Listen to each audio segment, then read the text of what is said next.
Hello friends, welcome to crazy GK trick daily current affairs session में मैं राजा आप सभी का स्वागत करता हूं। दोस्तों, आज है 21 अप्रैल 2022 और आज से संबंधित जितनी भी महत्वपूर्ण घटनाएं होने वाली है उससे मैं आपके लिए डिस्कस करूंगा। ये करंट अफेयर भारत के किसी भी प्रतियोगी परीक्षाओं के लिए इम्पोर्टेंट है, तो पूरे सेशन को बहुत ध्यान से सुनिएगा। लास्ट में मैं आपसे कुछ इंपॉर्टेंट क्वेश्चंस करने वाला हूं जिसका आंसर आपको कमेंट बॉक्स पे देना है। पीडीएफ को डाउनलोड करने के लिए आप हमारे नीचे दी गई टेलीग्राम लिंक और क्रेजी जीके ट्रिक एप्लीकेशन से पीडीएफ को डाउनलोड कर सकते हैं। नन्ही चींटी जब दाना लेकर चलती है, चढ़ती दीवारों पर 100 बार फिसलती है, मन का विश्वास रगों में साहस भरता है, चढ़कर गिरना गिरकर चढ़ना ना अखरता है, आखिर उसकी मेहनत बेकार नहीं होती, कोशिश करने वालों की कभी हार नहीं होती। तो दोस्तों, आप भी नन्ही चींटी जैसे हैं। आप धीरे धीरे अपने लक्ष्य की ओर धीरे धीरे बढ़ रहे हैं और बार बार चढ़ रहे हैं और फिसल रहे हैं। तो दोस्तों, असफलता ही सफलता की सीढ़ी है। आपको विश्वास रखना है कि आपको यही असफलताएं सफलता की ओर लेके चलेंगी। देखिए फ्रेंड्स, आज का सबसे पहला इंपॉर्टेंट करंट अफेयर आपके सामने रहा। पीएम मोदी ने WHO global centre for traditional medicine का शिलान्यास कहां पे किया है? तो दोस्तों, इसका सही उत्तर है जामनगर। जामनगर कहां पर है? गुजरात में है। दोस्तों, यहाँ पे एक शब्द का इस्तेमाल किया गया, ट्रेडिशनल मेडिसिन। आइए समझते हैं कि इसका मतलब क्या है। दोस्तों, भारत में सदियों से पारंपरिक चिकित्सा प्रचलित है। छोटी बड़ी हर बीमारी में लोग पारंपरिक औषधियां और घरेलू नुस्खों का खूब प्रयोग करते हैं। यहाँ तक कि कोरोना काल के दौरान भी वैज्ञानिक तरीके से पारंपरिक जड़ी बूटियों और नुस्खों का लोगों ने इस्तेमाल किया है। इसका उन्हें फायदा भी मिला है। जामनगर में स्थापित हो रहा है इस केंद्र में पारंपरिक औषधियों को वैज्ञानिक तरीके से बेहतर बनाने का कार्य होगा। देखिए, यहाँ पर कौन कौन मौजूद था ये भी आपसे पूछा जा सकता है। दोस्तों, मॉरिशस के पीएम, इनका नाम है प्रविंद कुमार जगन्नाथ, और WHO के डायरेक्टर जनरल है, इनका नाम है Tedros Adhanom Ghebreyesus. Very very important, ये दोनों नाम आप याद रखिएगा। तो दोस्तों, दुनिया भर में पारंपरिक चिकित्सा के लिए पहला और एकमात्र ग्लोबल आउटपोस्टेड सेंटर होगा। इसकी बनाने की घोषणा मोदी जी ने पहले कर दी थी। कब? 13 नवंबर 2020 को 5वें आयुर्वेद दिवस पर इसकी घोषणा की थी। दोस्तों, ये आयुष मंत्रालय के तहत स्थापित किया जाएगा। अब यहाँ पे बात आ रही है आयुष मंत्रालय की, तो वर्तमान आयुष मंत्री कौन है? तो दोस्तों, इनका नाम है सर्बानंद सोनोवाल। क्या नाम है? सर्बानंद सोनोवाल। देखिए friends, second important current affair आपके सामने रहा। दीनदयालन विश्वा, इनका सड़क दुर्घटना में हाल ही में निधन हो गया। ये किस खेल से संबंधित है? इंपॉर्टेंट क्वेश्चन है दोस्तों। तो दोस्तों, ये टेबल टेनिस के खिलाड़ी थे जो हमारे बीच में नहीं है। दोस्तों, कितने वर्ष के थे ये? 18 वर्ष के थे। राष्ट्रीय टेबल टेनिस खिलाड़ी दीनदयालन विश्वा, इनका संबंध किस राज्य से है? तमिलनाडु राज्य से है। ये गुवाहाटी हवाई अड्डे से शिलोंग मेघालय जा रहे थे और उसी समय दोस्तों सड़क दुर्घटना में इनकी मौत हो गई। दोस्तों, ये 83 senior national table tennis championship में हिस्सा लेने शिलोंग जा रहे थे। देखिए friends, third important current affair आपके सामने रहा। भारत और कौन सा देश क्वांटम कंप्यूटिंग पर एक वर्चुअल नेटवर्क केंद्र स्थापित करने के लिए सहमत हुआ है? तो दोस्तों, भारत और कौन सा देश स्थापित कर रहे हैं? इसका नाम है फिनलैंड। दोस्तों, यहाँ पे क्वांटम कंप्यूटिंग का शब्द आया है। आइए समझते हैं कि क्वांटम कंप्यूटिंग होता क्या है। तो देखिए, आज के जो हमारे कंप्यूटर्स हैं ये क्लासिकल कंप्यूटिंग मॉडल पर कार्य करते हैं, जिसमें सूचनाओं को प्रोसेस करने में काफ़ी समय लगता है। बड़ी बड़ी इक्वेशन को हल करने में वे अपना काफ़ी समय वेस्ट करते हैं। वहीं भविष्य के जो क्वांटम कंप्यूटर्स हैं, इनकी प्रोसेसिंग पावर आज के सुपर कंप्यूटर से कहीं ज़्यादा और कहीं अधिक है। दोस्तों, दूसरे शब्दों में क्वांटम कंप्यूटर क्या करेगा? हमारी स्पीड को बहुत तेज बढ़ा देगा, कंप्यूटर की प्रोसेसिंग स्पीड को बढ़ा देगा। तो दोस्तों, इसी को ध्यान में रखते हुए भारत और फिनलैंड मिलकर के Indo finish virtual network centre स्थापित कर रहे हैं। क्वांटम कंप्यूटिंग पर वर्चुअल नेटवर्क स्थापित करने के लिए भारत ने IIT मद्रास, IISER पुणे और CDAC पुणे के नाम को प्रस्तावित किया है। देखिए, क्वांटम कंप्यूटिंग जो है ना, ये क्वांटम कंप्यूटर क्यूबिट्स के माध्यम से गणना, डाटा संग्रहण और उसका विश्लेषण आदि करते हैं। क्यूबिट्स में क्या होता है? क्यूबिट्स में डिजिटल इलेक्ट्रॉनिक कंप्यूटर की भांति 2 ही बाइनरी डिजिट होती हैं, 0 और 1। लेकिन क्यूबिट्स में एक ही समय पर 0 या फिर 1 अथवा 0 और 1 संयुक्त रूप से उपस्थित होता है। दोस्तों यहाँ पे 0 का मतलब क्या होता है, ऑफ, और 1 का मतलब होता है ऑन। ये कंप्यूटर के कार्य को बताता है। दोस्तों यहाँ पे फिनलैंड की बात आ रही है, तो फिनलैंड कहाँ पर है? फिनलैंड यूरोप महाद्वीप में है और इसकी कैपिटल क्या है? हेलेंस्की। देखिए फ्रेंड्स, आज की हमारी सबसे पहली नॉलेज फैक्ट्री आपके सामने है। आज मैं आपसे डिस्कस करने वाला हूँ प्रमुख ब्रांड एम्बेसडर्स के बारे में। तो देखिए, सबसे पहले हम जानेंगे अरुणाचल प्रदेश के ब्रांड एम्बेसडर किन्हें बनाया गया है। इनका नाम है संजय दत्त। क्या नाम है? संजय दत्त। रणवीर सिंह को नेशनल बास्केटबॉल एसोसिएशन का ब्रांड एम्बेसडर बनाया गया है। फिनो पेमेंट्स बैंक का ब्रांड एम्बेसडर पंकज त्रिपाठी को बनाया गया है। देखिए नेक्स्ट है वंडर सेफ, जो कि किचन सेगमेंट में कार्य करता है। इसके ब्रांड एम्बेसडर कृति सेनन है। विराट कोहली फायर बोल्ट के ब्रांड एम्बेसडर है। टाटा लाइफ इंश्योरेंस, इसके ब्रांड एम्बेसडर है नीरज चोपड़ा, जो कि भाला फेंक खिलाड़ी हैं। जसप्रीत बुमराह को बनाया गया है वन प्लस मोबाइल का ब्रांड एम्बेसडर। AR रहमान को किस राज्य का ब्रांड एम्बेसडर बनाया गया है? सिक्किम राज्य का। उत्तराखंड के ब्रांड एम्बेसडर देखिए यहाँ पे 2 नाम है, एक है अक्षय कुमार और दूसरे हैं ऋषभ पंत। इन्हें डिश टीवी का भी ब्रांड एम्बेसडर बनाया गया है। देखिए friends, fourth important current affair आपके सामने रहा। एयर इंडिया एसेट होल्डिंग के प्रेसिडेंट और प्रबंध निदेशक के रूप में हाल ही में कौन नियुक्त किए गए हैं? इनका क्या नाम है? तो दोस्तों इनका नाम है विक्रम देव दत्त। क्या नाम है? विक्रम देव दत्त। दोस्तों विक्रम देव दत्त इसके पहले एयर इंडिया के CMD के रूप में प्रभारी थे। एयर इंडिया एसेट होल्डिंग के अंडर में एयर इंडिया थी दोस्तों, जिसे हाल ही में टाटा समूह ने कितने रुपए में खरीदा है? 18,000 करोड़ रुपए में अधिग्रहण करने की बोली जीती थी।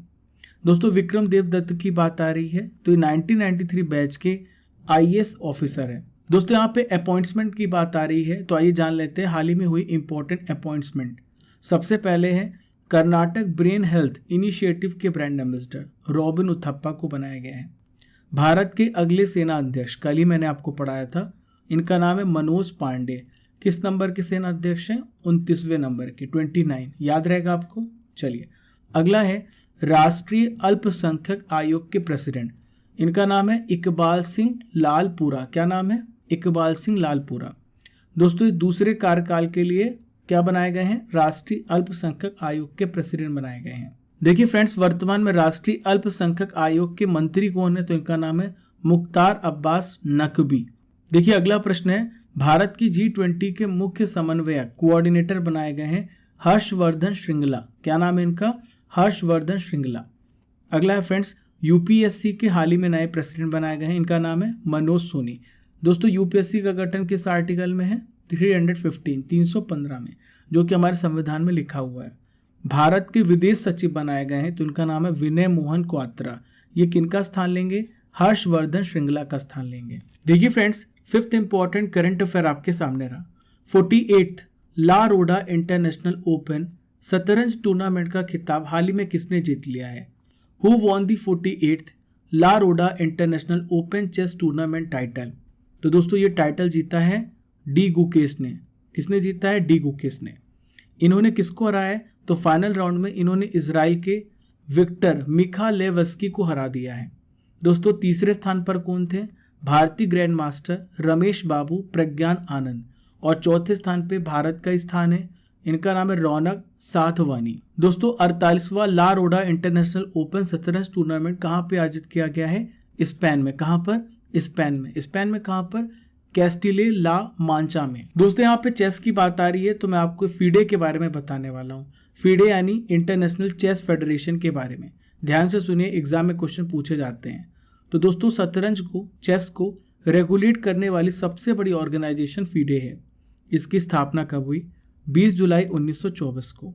इसका हेडक्वार्टर पूछ लिया जाता है लुसाने स्विट्जरलैंड में। वर्तमान में कितने मेंबर हैं? 193। भारत के पहले ग्रैंड मास्टर कौन थे? इनका नाम है विश्वनाथन आनंद। दोस्तों विश्वनाथन आनंद भारत के सबसे पहले मेजर ध्यानचंद खेल रत्न पुरस्कार जीतने वाले पहले व्यक्ति हैं। ठीक है। भारत की पहली महिला ग्रैंड मास्टर, इनका नाम है S विजय लक्ष्मी। देखिए friends, sixth important current affair आपके सामने रहा। 12वीं सीनियर पुरुष राष्ट्रीय हॉकी चैंपियनशिप को हाल ही में किसने जीता है? Who has won the 12th senior mains national hockey championship? तो दोस्तों इसका सही उत्तर है हरियाणा। क्या है इसका उत्तर? हरियाणा। हरियाणा 2011 के बाद पहली बार ट्रॉफी जीत रहा है। दोस्तों हरियाणा ने किससे हराया है? तो हरियाणा ने फाइनल मुकाबले में तमिलनाडु को 3-1 से हरा दिया है और 12वीं सीनियर पुरुष राष्ट्रीय हॉकी चैंपियनशिप का खिताब अपने नाम कर लिया है। देखिए तीसरे स्थान पे कौन सा राज्य था? कर्नाटक। और चौथे स्थान पे कौन सा राज्य था? महाराष्ट्र। देखिए हमारी अगली नॉलेज फैक्ट्री आपके सामने है। मैं आपको बताने वाला हूं आने वाली अपकमिंग खेल प्रतियोगिताओं के बारे में। ध्यान से सुनिएगा। आईसीसी क्रिकेट विश्व कप 2023 कहां पर होगा? भारत में अगले साल। आईसीसी क्रिकेट विश्व कप 2027 कहां पर होगा? दक्षिण अफ्रीका में। ग्रीष्मकालीन ओलंपिक 2032 ये कहां पर होगा? ब्रिस्बेन में। दोस्तों यहाँ पे मैं आपको बताने वाला हूँ ग्रीष्मकालीन ओलंपिक 2024 के बारे में। ये कहां पर होगा? पेरिस, फ्रांस में। 2028 का जो ओलंपिक है कहां पर होगा? यूएसए में होगा। देखिए फ्रेंड्स नेक्स्ट है फीफा विश्व कप 2022। ये कहां पर होगा? वेरी वेरी इंपॉर्टेंट, कतर में होगा। कहां पर? कतर में। विश्व बैडमिंटन चैंपियनशिप 2026 इसका आयोजन कहां पे किया जाएगा? भारत में। 7th इंपॉर्टेंट करंट अफेयर आपके सामने रहा। भारत के किस दर्रे पर दुनिया की सबसे ऊंची और लंबी हाईवे सुरंग बनेगी? At which pass in India will the world's tallest and longest highway tunnel be built? Very very important question दोस्तों। तो इसका सही उत्तर है शिंकुला पास। क्या नाम है इसका? शिंकुला पास। मैं आपको इसके बारे में कंप्लीट डिटेल्स देता हूं। सबसे पहले ये समझते हैं कि दर्रा या फिर पासेस होता क्या है। देखिए ये माउंटेन रेंज है, ये पर्वत श्रेणी है। दोस्तों पर्वत श्रेणी के बीच में एक ऐसी जगह होती है जहां से आप परिवहन या फिर आवागमन कर सकते हैं, आप यहां से व्यापार कर सकते हैं, आप इसे मिलिट्री पर्पस के लिए भी इस्तेमाल कर सकते हैं। इसे हम पासेस या फिर रेंजेस कहते हैं। दोस्तों ये जानकारी हमें बॉर्डर रोड्स ऑर्गेनाइजेशन बीआरओ के director general lieutenant Rajeev Chaudhary ने प्रदान की है। अब आइए जान लेते हैं सुरंग के बारे में सारी इंपॉर्टेंट डिटेल्स को। शिंकुला पास कहां पर है? तो हिमाचल प्रदेश और लद्दाख के बॉर्डर में है। टनल कहां से कहां को जोड़ेगा? ये हिमाचल प्रदेश को लद्दाख के जास्कर घाटी से जोड़ेगा। समुद्र तल से टनल की ऊंचाई कितनी है? 16,580 फीट है। टनल की लंबाई कितनी है? 4.25 किलोमीटर। किस दर्रे पर सुरंग का निर्माण होगा? शिंकुला पास पर होगा, जैसे मैंने आपको बताया। कब शुरू होगा निर्माण?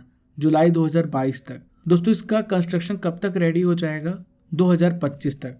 मैं आप सभी की जानकारी के लिए बता दूं, वर्तमान में दुनिया की सबसे लंबी हाईवे सुरंग कौन सी है? तो यह है अटल टनल। क्या नाम है? Atal tunnel. World book of records ने आधिकारिक तौर पर अटल टनल को दुनिया में 10,000 फीट से ऊपर की सबसे लंबी हाईवे टनल के रूप में प्रमाणित किया है। चलिए friends 8th important current affairs की ओर। हाल ही में विप्रो ने किसे भारत का कंट्री हेड नियुक्त किया है? Who has been appointed as the country head of India by Wipro? इनका क्या नाम है? तो दोस्तों इनका नाम है सत्य ईश्वरन। क्या नाम है? सत्य ईश्वरन।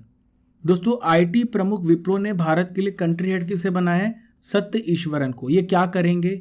ये रणनीतिक परामर्श देंगे, परिवर्तन के लिए जो भी सुझाव होगा ये वो प्रदान करेंगे, और किस प्रकार से विप्रो को और भी मॉडर्नाइज किया जा सकता है, मजबूत किया जा सकता है, इन सभी टारगेट्स पे ये कार्य करेंगे। यहाँ पे बात आ रही विप्रो की, तो विप्रो के बारे में आइए जान लेते हैं। विप्रो के सीईओ कौन है? तो इनका नाम है थियरी डेला पोर्टे। क्या नाम है? थियरी डेला पोर्टे। दोस्तों विप्रो के संस्थापक कौन है? इनका क्या नाम है? इनका नाम है एमएच हाशम प्रेमजी। विप्रो की स्थापना कब हुई? 1945 भारत में। विप्रो के मालिक कौन है? अजीम प्रेमजी हैं।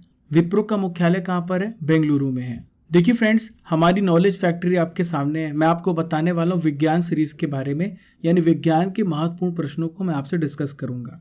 पहला प्रश्न है, सबसे अधिक यौगिक किस तत्व के द्वारा हाइड्रोजन के साथ बनाए जाते हैं? तो यह है दोस्तों कार्बन। बैटरी बनाने में किस एसिड का इस्तेमाल किया जाता है? तो देखिए फ्रेंड्स यह है सल्फ्यूरिक एसिड। एटम बम की खोज किसने की थी? ऑटो हर्न ने। किसने? ऑटो हर्न ने। वायुमंडलीय दाब एटमॉस्फेरिक प्रेशर नापने वाले जो डिवाइस है इसे कहते हैं बैरोमीटर। डीएनए की खोज किसने की थी? इंपॉर्टेंट है, तो ये वॉटसन एवं क्रिक ने की थी। सबसे छोटी एंडोक्रीन ग्लैंड अंतःस्रावी ग्रंथि कौन सी है? तो ये है पीयूष ग्रंथि, इसे हम पिट्यूटरी ग्लैंड भी कहते हैं। दोस्तों ये कहाँ पे उपस्थित होती है? हमारे मस्तिष्क में उपस्थित होती है, और ये सबसे स्मॉलेस्ट ग्लैंड है, इसे हम मास्टर ग्लैंड भी कहते हैं। दोस्तों अब हम डिस्कस करेंगे करंट अफेयर्स की रसमलाई यानी 2021 के इंपॉर्टेंट प्रश्नों के बारे में। डीआरडीओ ने स्वदेश में विकसित किस मिसाइल का पहला उड़ान परीक्षण किया है? तो दोस्तों इसका नाम है प्रलय। देखिए अगला प्रश्न है, हाल ही में किसे ब्रह्मोस एरोस्पेस लिमिटेड का नया प्रमुख बनाया गया? तो इनका नाम है अतुल दिनकर राणे। किस राज्य सरकार ने जगन्नाथ रथ यात्रा को राज्य उत्सव घोषित किया है? तो हाल ही में पंजाब राज्य ने इसे घोषित किया है। प्रधानमंत्री नरेंद्र मोदी ने किस राज्य में बनास डेयरी संकुल की आधारशिला रखी? उत्तर प्रदेश में। हाल ही में किस राज्य में अंतर्राष्ट्रीय वन मेला आयोजित किया जा रहा है? दोस्तों अंतर्राष्ट्रीय वन मेला मध्य प्रदेश में आयोजित किया गया। देखिए friends, 9th important current affair आपके सामने रहा। यूक्रेन के राष्ट्रपति, क्या नाम है इनका? Volodymyr Zelensky. इन्होंने किस देश के राष्ट्रपति से रूस के लिए आतंकवाद के प्रायोजक राज्य टैग की मांग की है? तो इसका सही उत्तर है अमेरिका। इन्होंने अमेरिका से मांग की है कि रूस को आतंकवाद के प्रायोजक राज्य का टैग दिया जाए। तो दोस्तों अगर ऐसा हो जाता है तो रूस के खिलाफ अमेरिकी सरकार के पास उपलब्ध जो कठोर प्रतिबंध को और भी सक्रिय किया जा सकेगा। दोस्तों अभी कितने देशों पर आतंकवाद के राज्य प्रायोजक का टैग मिला है? तो दोस्तों 4 देशों पर, 4 देशों को आतंकवाद के राज्य प्रायोजक का टैग दिया गया है। ये है सीरिया, दूसरा है ईरान, तीसरा उत्तर कोरिया और चौथा है क्यूबा। दोस्तों आज का आखिरी इंपॉर्टेंट करंट अफेयर आपके सामने रहा। NSA national security adviser Ajit Doval ने किस शहर में 10 दिवसीय राष्ट्रीय साइबर सुरक्षा घटना प्रतिक्रिया अभ्यास का उद्घाटन किया है? तो देखिए इसका उद्घाटन कहाँ पे किया है? न्यू दिल्ली में। कहाँ पर? न्यू दिल्ली में। दोस्तों आप सभी को पता है कि अभी प्रेजेंट में हमारे लिए सबसे बड़ी चुनौती साइबर क्राइम है। साइबर क्राइम सबसे ज़्यादा बढ़ रहा है, जो फिजिकली रूप से हमारे सामने नहीं है, लेकिन आप देखें हर तरफ साइबर क्राइम हो रहा है। तो इससे निपटने के लिए ये 10 दिवसीय राष्ट्रीय साइबर सुरक्षा घटना प्रतिक्रिया अभ्यास का उद्घाटन किया गया है। दोस्तों राष्ट्रीय सुरक्षा सलाहकार नाम है, आपको पता है, अजीत डोभाल। ये नई दिल्ली में ये चल रहा है। दोस्तों इन्होंने ये भी कहा है कि देश के साइबर स्पेस से किसी भी प्रकार के खतरे का सीधा प्रभाव हमारे सोशल, हमारे इकोनॉमिक और हमारी जो नेशनल सिक्योरिटी है उस पर सीधा असर पड़ता है। चलिए friends, best comments of the day पे चलते हैं। यहाँ पे मैं नाम लूँगा अभिषेक सिंह, राजेश यादव। राजेश यादव लिखते हैं, सर यूपी SSSC जेई में आपने आग लगा दी, आपके नॉलेज बूस्टर ने कमाल कर दिया। और एक रिक्वेस्ट भी है सर, यूपी जीके वाली क्लास और कंप्यूटर क्लास को कंटिन्यू कर दीजिए। दोस्तों हमारी यूपी जीके की क्लास और कंप्यूटर की क्लास आपको निरंतर मिलती रहेगी। Quality current affairs, quality static GK, आप जितना समय लेंगे उतना अच्छा आप तक पहुंचेगा। देखिए यहाँ पे मैं नाम लूँगा प्रिंस माथुर जी का और यहाँ पे प्रेमजीत रॉयलेंस जी का। ये लिखते हैं, आई थिंक यूट्यूब पे सबसे बेस्ट चैनल है फॉर करंट अफेयर। 15-20 मिनट में जितना कुछ आप देते हैं उसके लिए हम 1 से 1.5 घंटे बर्बाद करते थे। Thank you sir, love from Bihar. देखिए फ्रेंड्स, अब हम 20 अप्रैल के इंपॉर्टेंट करंट अफेयर्स का रिवीजन भी कर लेते हैं।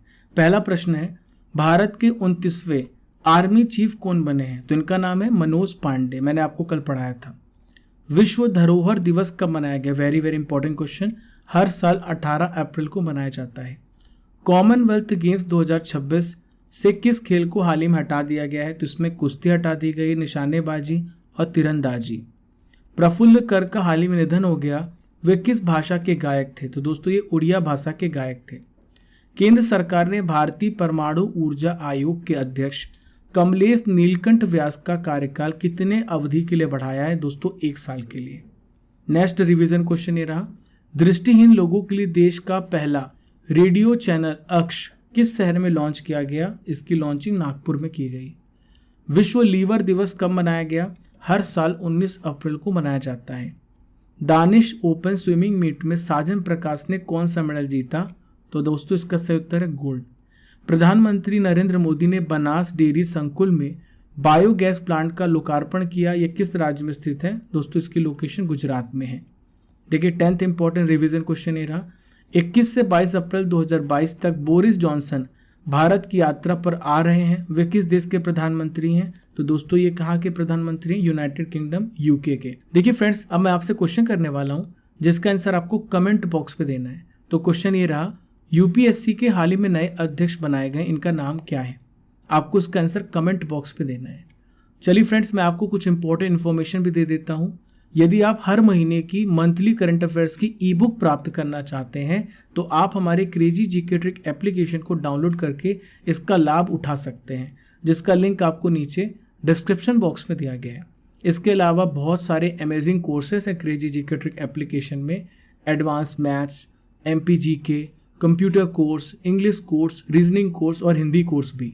यदि आप इन सभी कोर्स को एनरोल करना चाहते हैं तो आप हमारे क्रेजी जीके ट्रिक एप्लीकेशन को डाउनलोड करें या फिर आप गूगल प्ले स्टोर पर जा करके सर्च भी कर सकते हैं और नीचे लिंक भी दी गई है। दोस्तों ये था 20 अप्रैल के इंपॉर्टेंट करंट अफेयर्स का रिवीजन। हमने डेली करंट अफेयर में 21 अप्रैल के करंट अफेयर्स को भी पढ़ लिया है।